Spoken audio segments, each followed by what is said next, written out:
आज की इस क्लास में मुताला करेंगे बच्चों हमारी दरसी किताब गुलिस्तान अदब के हिस्सा नस्र के सबक नंबर 1 का। इस सबक का उन्वान है बच्चों मकतूब निगारी। मकतूब के माने होते हैं ख़त या चिट्ठी के। इस सबक को मैंने अलग अलग हिस्सों में तकसीम किया है। पहले हिस्से के अंदर हमने मकतूब निगारी के हवाले से अहम मालूमात हासिल की है। दूसरे हिस्से में हमने गालिब की नस्र जो खतूत के शक्ल में मौजूद है इस हवाले से हमने मुख्तसर मालूमात हासिल की है। तीसरे हिस्से में हमने गालिब का एक ख़त जो मुंशी हरगोपाल तुफ्ता को लिखा गया था उस ख़त का मुताला किया। चौथे हिस्से में उस ख़त से मुतालिक सवालातों के जवाबात हासिल किए। पाँचवें हिस्से के अंदर हमने गालिब का एक और ख़त जो हमारी किताब में दिया गया है वो ख़त गालिब ने मुंशी नबी बख्श हकीर को लिखा था उस ख़त का मुताला किया।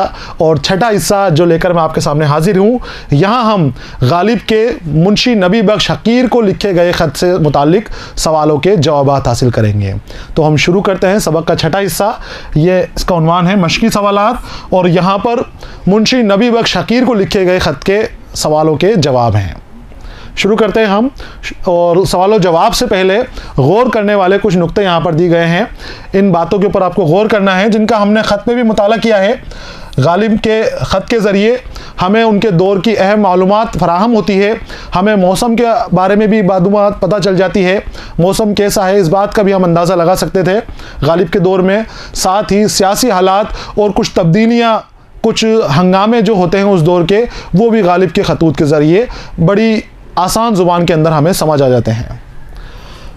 देखिए गौर करने वाला पहला नुक्ता आपके लिए है और ये कहता है हाथरस के फसाद की खबर से गालिब को जो तशवीश हुई उसका इजहार उन्होंने इस ख़त में किया है। तशवीश का मतलब है परेशानी, बेचैनी। तो गालिब को हाथरस की फसाद की खबर सुनने के बाद परेशानी हुई थी, तशवीश हुई थी, बेचैन हो गए थे वो, क्योंकि हाथरस के अंदर इनके दोस्त और बहुत जिगरी दोस्त, बहुत प्यारे दोस्त मुंशी नबी बख्श हकीर रहते थे। तो ये उनके बारे में परेशान थे कि बलवा हुआ है, हंगामा हुआ है, तो वो हिफाजत से हैं या नहीं हैं, इस बात को लेकर गालिब परेशान थे।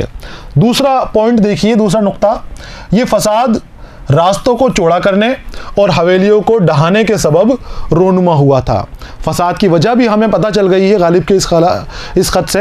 हाथरस में फसाद हुआ और फसाद इसलिए हुआ कि रास्तों को चौड़ा किया जा रहा था और चौड़ा करने के अंदर जो हवेलियां बीच में आ रही थी उन हवेलियों को भी ढहाया जा रहा था।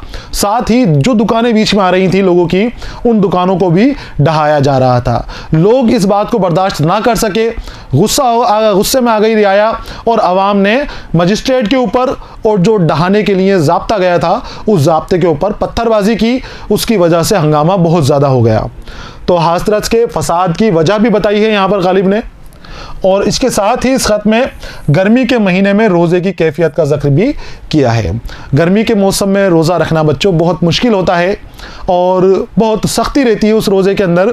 तो कैसी कैफियत रहती हैं दिल के अंदर, क्या क्या ख्यालात आते हैं, गालिब ने उसका इज़हार भी पूरी ईमानदारी से किया है। कोई बात नहीं छुपाई, सीधे साफ अंदाज में जैसा वो रोज़ा रखते हैं, जैसा वो महसूस करते हैं, वही बयान आपने कर दिया है। आपने कहा कि मैं रोज़ा रखता हूँ लेकिन रोज़े को बहलाता हूँ। अब बहलाने के माने गालिब ने बताए हैं तो आप भी सुनकर हंस देंगे।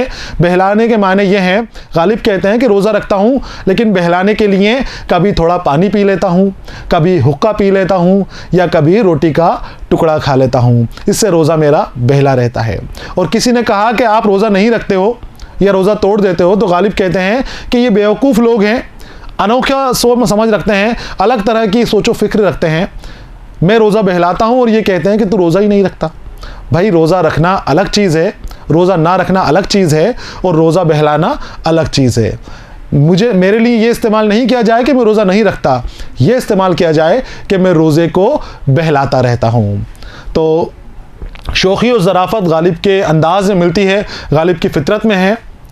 सवाल और जवाब देखिए यहाँ पर। पहला सवाल है आपके लिए, गालिब ने किन लफ्ज़ों में गर्मी की शिद्दत का जिक्र किया है। बहुत तेज़ गर्मी थी, रमज़ान का महीना था, गर्मी बर्दाश्त से बाहर थी। बारिश एक बार आई लेकिन चली गई, लेकिन उस बारिश की वजह से गर्मी में और इजाफा हो गया और ज़्यादा गर्मी लगने लग गई। जवाब आपको लिखना है क्योंकि मिर्ज़ा गालिब के अल्फाज में ही लिखना है आपको। तो देखिए, मिर्ज़ा गालिब गर्मी की शिद्दत का जिक्र करते हुए लिखते हैं कि गर्मी का हाल क्या पूछते हो, इस 60 बरस में ये लू और ये धूप और ये तपिश नहीं देखी। वो कहते हैं कि मेरी 60 साल की ज़िंदगी यहाँ पर हो गई है, मैंने कभी भी ऐसी लू नहीं देखी, ऐसी धूप नहीं देखी, ऐसी तपिश नहीं देखी। बहुत ज़्यादा गर्मी पड़ रही है। छठी 7वीं रमज़ान के महीने को खूब मह बरसा था, बारिश हुई थी छठी और 7वीं रमज़ान को।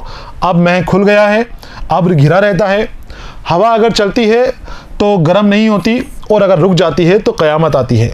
धूप बहुत तेज़ है। इस तरह से गालिब ने गर्मी की शिद्दत का बयान किया है कि गर्मी बहुत तेज़ है, बारिश आ गई थी, उसकी वजह से हवा अगर चलती है तो गर्मी महसूस नहीं होती, लेकिन हवा रुक जाती है तो गर्मी और ज़्यादा महसूस होती है, क़यामत ढाती हुई गर्मी नज़र आती है। ये सवाल नंबर 1 का जवाब है, जिसे आपको लिख लेना है। सवाल नंबर 2 की जानिब आते हैं बच्चों। दूसरा सवाल है, गालिब की मकतूब नवेसी की खुसूसियात वाज़ेह कीजिए। मकतूब नवेसी की खुसूसियात वाज़ेह करनी है, वाज़ेह यानी वजाहत करनी है, समझानी है आपको कि गालिब के ख़तों की क्या क्या खुसूसियात हैं। खुसूसियात देखिए, उर्दू मकतूब निगारी में गालिब अपनी एक अलग पहचान और एक अलग मुकाम रखते हैं। उनके उर्दू खतूत में उनकी ज़ाती ज़िंदगी और ज़माने की बहुत दिलचस्प नक्शे सिमट आए हैं।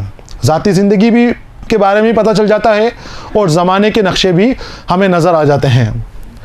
ख़ास तौर पर 1857 के आसपास का माहौल गालिब के खतूत में जिस तफसील के साथ मौजूद है, उसके पेश नज़र ये खतूत एक तारीख़ी मवाद की हैसियत भी रखते हैं। गालिब के खतूत के अंदर हमें मौसम के हाल और सियासी समाजी हालात तो पता चलते ही हैं, साथ ही 1857 के गदर की नाकामियों के बाद के हाल भी गालिब के खतूत में बड़ी तफसील के साथ मिलते हैं और बहुत अच्छे अंदाज में गालिब ने उन बातों को बताया है। पूरी तरह गालिब ने खोल के नहीं बताया, लेकिन इशारों में आपने इस तरह बयानी कर दी है कि हमें समझ में आ जाता है कि क्या हालात उस वक्त रहे होंगे, कितना खौफनाक मंजर उस वक्त रहा होगा। गालिब का कमाल ये है कि उन्होंने अपने खतूत में पुराने और फिरसोदा तरीके पर परहेज़ करते हुए नया अंदाज़ तहरीर ईजाद किया। गालिब ने, फिरसोदा का मतलब होता है पुराने अंदाज़ को, गालिब ने पुराना अंदाज़ छोड़ दिया। बड़े बड़े अलक़ाब व आदाब का जो इस्तेमाल होता था, गालिब ने उनको इस्तेमाल करना छोड़ दिया। बात जो करते थे गुफ्तगू के अंदाज़ में करते थे, मुकालमे के अंदाज़ में करते थे। इस तरह से करते थे कि जैसे मुखातिब सामने बैठा हुआ हो, रूबरू बैठा हुआ हो, शख्स की तरह मानकर उससे बात किया करते थे, कलाम किया करते थे। तो गालिब ने नया अंदाज़ तहरीर ईजाद किया। गालिब ने अपने खतूत में मुरासले को मुकालमा बना दिया, अलक़ाब व आदाब के फिरसोदा तरीके से गुरेज़ किया और मुख्तसर अलक़ाब व आदाब ईजाद किए। ये आपको लिख लेनी है बच्चों, खुसूसियात है गालिब के ख़त की और बहुत ज़रूरी है आपके लिए जानना कि जो बड़ी ख़ासियत है गालिब के खतूत की। पहली बात तो ये है कि गालिब ने पुराने अंदाज़ को छोड़कर अपना एक नया अंदाज़ निकाला, अपनी एक नई रविश निकाली जिसके मुताबिक आपने ख़त निकले। दूसरी बात निकल कर ये आती है कि गालिब ने मुरासले को मुकालमा बना दिया, मुरासले को मुकालमा बना दिया, मुकालमे के अंदाज़ में आपने ख़त लिखे। तीसरी बात जो अहम निकल कर आई है वो है अलक़ाब व आदाब के फिरसोदा तरीके को छोड़कर बड़े बड़े अलक़ाब व आदाब को तुर्क करके आसान ज़ुबान के अंदर आपने बात की, सलीस ज़ुबान के अंदर आपने ख़त लिखे हैं और अलक़ाब व आदाब को मुख्तसर कर दिया। आपने मुख्तसर अलक़ाब व आदाब ईजाद किए। आपको इस तरह से अपनी कॉपी के अंदर इनको लिख लेना है।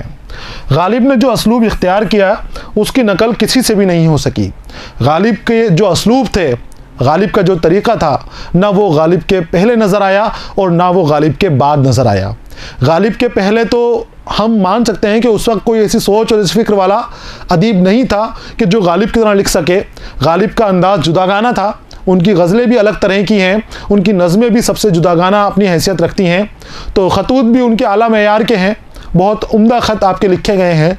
लेकिन गालिब के बाद के उदबा ने भी गालिब की नकल करने की कोशिश की, लेकिन वो नकल भी सही तरीके से नहीं कर सके।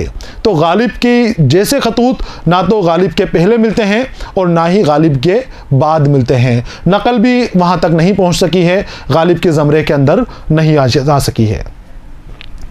वाक़या निगारी, मंजर निगारी की गैर मामूली मिसालें उनके खतूत में बिखरी हुई हैं। वाक़या निगारी, मंजर निगारी, जज्बात निगारी, जो अफसाने और नावल के जुज़ू होते हैं वो जुज़ू भी ख़तों के अंदर नज़र आते हैं। आपके ख़तों का बेहतरीन हिस्सा है, दिलचस्प बना दिया है आपने ख़तों को। इसके अलावा गालिब के खतूत में तंज़ो मज़ाह का उन्सुर भी गालिब की नस्र की एक ख़ास हैसियत रखता है। तंज़ो मज़ाह का उन्सुर भी आपके खतूत के अंदर नज़र आता है। बच्चों, ये खसूसियात हैं गालिब के खतूत की, जिन्हें आपको अपनी कॉपी के अंदर लिख लेना है और लिख कर उसको अपने जहन नशीं कर लेना है ताकि इम्तिहान में आपको कोई परेशानी पेश ना आए। सवाल नंबर 3 है, हाथरस में फ़साद का सबब क्या था? हाथरस में फ़साद हुआ था, हंगामा हुआ था और उसका सबब आपसे पूछा जा रहा है। बच्चों, बहुत आसान जवाब है। आपको सबक के मुताले के वक्त ही ध्यान रखना है कि कोई बात आपसे छूटे नहीं, हर चीज़ की तरफ आपकी नज़र रहे, हर बात की तरफ आपके कान लगे हुए रहे। तो हाथरस का फ़साद हुआ था और ये फ़साद इसलिए हुआ था कि रास्तों को चौड़ा किया जा रहा था, बड़ा किया जा रहा था रास्तों को, और रास्ता चौड़ा करने के अंदर कुछ हवेलियां और कुछ दुकानें बीच में आ रही थी, उनको तोड़ा जा रहा था। हवेलियां भी टूट रही थी और दुकानों को भी ढहाया जा रहा था। पूरा ज़ाब्ता साथ था, मजिस्ट्रेट साहब भी साथ थे। लोग उन दुकानों को, उन हवेलियों को गिराने के ख़िलाफ़ थे। वो कह रहे थे कि कहीं और से रास्ता निकाल लिया जाए और इसको छोड़ दिया जाए, नहीं गिराया जाए, तोड़फोड़ नहीं की जाए। लेकिन सरकार नहीं मान रही थी, अफसर नहीं मान रहे थे। लोगों का गुस्सा बढ़ गया और लोगों ने पत्थरबाजी शुरू कर दी। उस पत्थरबाजी में मजिस्ट्रेट साहब जो साथ में थे वो भी ज़ख्मी हो गए। मजिस्ट्रेट साहब के ज़ख्मी होने के बाद मामला बढ़ गया, बहुत सारे लोगों को गिरफ्तार किया गया और बहुत सारे लोगों को उस बलवे की वजह से काफ़ी दिनों तक जेल के अंदर रहना पड़ा। तो ये हाथरस का बवाल था, हाथरस का फ़साद था। आपको लिख लेना है, हाथरस में राहें चौड़ी करने के लिए हवेलियां और दुकान ढहाने के सबब बलवा और फसाद हो गया था और रियाया ने पत्थर मारे, जिनसे मौके पर मौजूद मजिस्ट्रेट साहब भी ज़ख्मी हो गए। जो मजिस्ट्रेट साहब उस ज़ाब्ते के साथ थे, बलवा के वक्त वहाँ पर मौजूद थे, बलवा जब हुआ और पत्थरबाजी हुई तो ये भी पत्थरबाजी के शिकार हो गए, इनके भी सर पर एक पत्थर आकर लग गया। ये सवाल नंबर 3 का जवाब है। अमली काम देखिए बच्चों, यहाँ पर है, आप पर गर्मी का मौसम क्या असर डालता है? इन कैफियत को अपने अल्फाज में लिखिए। गर्मी का मौसम और मौसमों से मुख्तलिफ होता है, अब उसके क्या कैफियत रहती हैं, कैसा आप महसूस करते हैं, आपको लिखना है। यहाँ देख लेना है आपको तरीक़ा, फिर आपको ख़ुद को अपने अंदाज में लिखना है। कुछ और तब्दीलियाँ अगर आप कर सकते हो इस नोट के अंदर तो वो आपको कर लेनी है और अपने अंदाज में इसको लिखना है। गर्मी के मौसम का बयान हो रहा है। देखिए, हिंदुस्तान का शुमार तेज़ गर्मी पड़ने वाले मुल्कों में होता है। हमारा मुल्क गर्म मुल्कों में माना जाता है, गर्म मुल्क हमारा है। यहाँ साल के ज़्यादातर हिस्से में बहुत तेज़ गर्मी रहती है। कोई सा भी मौसम हो, उसकी शिद्दत से इंसान ही नहीं बल्कि सभी जानदार परेशान हो जाते हैं। मौसम चाहे कोई सा भी हो, अगर सर्दी तेज़ है तब भी हमें परेशानी होगी, गर्मी तेज़ है तब भी हम परेशान होंगे, और अगर बरसात तेज़ है तब भी हम परेशानी में मुब्तला हो जाएंगे। तो अगर शदीदियत बढ़ जाती है, उसकी शिद्दत बढ़ जाती है तो वो हमें परेशान करती है। ख़ास तौर पर गर्मी का मौसम हमारे लिए अक्सर औक़ात तकलीफ़ का बाइस होता है, घर से बाहर निकलना दुश्वार हो जाता है। अब सर्दी या बरसात का मौसम तो जैसे तैसे निकालने छोटा मौसम होता है, लेकिन गर्मी का मौसम को बताया है कि खुसूसी तौर पर यह मौसम ज़्यादा परेशानी का बाइस होता है। इस मौसम में जब गर्मी तेज़ पड़ती है तो घर से बाहर निकलना भी दुभर हो जाता है। वक्त को देखा जाता है कि कब घर से बाहर निकलना है, कब अंदर आना है, हर चीज़ हमारा हर काम रुक जाता है। गर्मी के मौसम में खाना भी अच्छा नहीं लगता। इस मौसम में लोग मशरूबात इस्तेमाल करना पसंद करते हैं। मशरूबात, शरबत, अलग अलग तरह के इस्तेमाल जो करते हैं हम। गर्मी ज़्यादा होने की वजह से काम में भी जी नहीं लगता। अगर गर्मी के मौसम में बिजली चली जाए तो फिर हालात और ज़्यादा ख़राब हो जाते हैं। गर्मी के मौसम में लू चलती है और उसकी वजह से दोपहर के वक्त बाहर निकलना भी मुश्किल होता है। लू चलती है वो इतनी ख़तरनाक होती है कि पल में हालात को बदल सकती है, हमें बिस्तर के ऊपर पड़ने के ऊपर मजबूर कर सकती है। तो लू से तो बच्चों हिफाजत करनी चाहिए। पंखे भी गर्म हवा देते हैं, कूलर और एसी का सहारा लेना पड़ता है। दिगर मौसमों की बनिस्बत गर्मी के मौसम में ज़्यादा थकान महसूस होती है, काम करने को दिल नहीं करता है, भूख भी कम लगती है और उसके नुकसानात से बचने के लिए हमें इस मौसम में ज़्यादा से ज़्यादा घर पर ही रहना चाहिए और पानी कसरत से पीते रहना चाहिए ताकि हम तंदुरुस्त बने रहें। गर्मियों के अंदर सबसे अहम बात है कि अपने जिस्म के अंदर पानी की कमी को ना होने दें। ऐसी मुतवाज़न ग़िज़ा लें कि जो हमारे जिस्म के अंदर पानी की कमी को पूरा करती रहे और गर्मी से, धूप से, लू से अपने आप को बचाने की कोशिश करें। ये बच्चों मुख्तसर नोट है जो गर्मी के ऊपर लिखा गया है, आपको इसे मुकम्मल करना है। ये मुकम्मल नहीं हुआ, ये सब इशारात आपके लिए दिए गए हैं। इन इशारात का इस्तेमाल करते हुए आप इस नोट को मुकम्मल कर लें। यहाँ पर बच्चों सबक का छठा हिस्सा है जो मुकम्मल हो गया है। सबक भी यहाँ पर मुकम्मल हो गया है। अगले सबक के साथ मैं फिर आपके सामने हाजिर रहूँगा। तब तक के लिए इजाज़त दीजिए। पढ़ते रहिए, खुश रहिए। अलविदा।